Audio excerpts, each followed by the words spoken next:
La Sirenetta, une fantaisie musicale en 3 actes. Dans un royaume magique en bord de mer, un prince beau et triste, ténor, attend quelqu'un pour partager sa musique et sa vie. Pendant qu'il fête son 21e anniversaire avec ses amis, sur un splendide navire ornementé, une terrible tempête éclate. Le prince est projeté par-dessus le bastingage et manque de se noyer quand une jeune et belle sirène dotée de la voix d'un ange intervient. Première soprano. Lorsqu'il reprend ses esprits, le prince déclare qu'il n'épousera personne d'autre que la splendide jeune femme qui l'a sauvé. Une autre splendide jeune femme apparaît. Première soprano, costume différent. Elle a la même chevelure rousse que la sirène qui l'a aidée, mais elle est muette. Il ne peut donc que s'agir de son véritable amour. Pourtant, au bout de plusieurs jours passés en sa compagnie, il sent son cœur battre pour elle.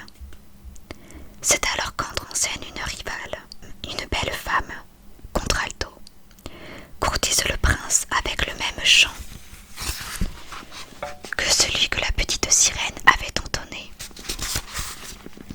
Celle-ci ensorcelle le prince, qui oublie aussitôt la jeune femme sans voix. Note: la contralto est une cantatrice plantureuse, la favorite du public.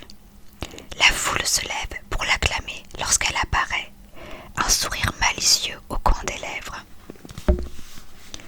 Le prince, hypnotisé, organise leur mariage sur le champ.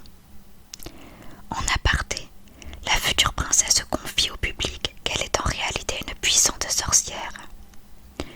Elle souhaite se venger du père de la sirène, le roi des mers, qui l'avait chassée de son royaume bien des années auparavant.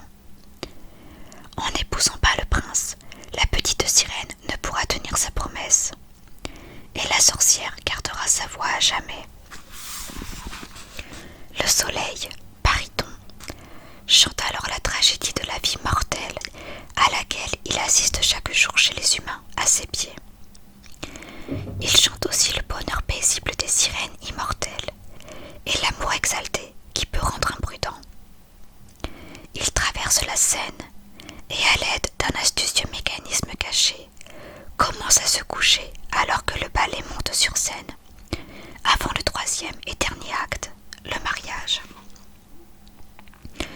Le prince et la fausse princesse se présentent vêtus de leurs plus beaux atours et chantent en duo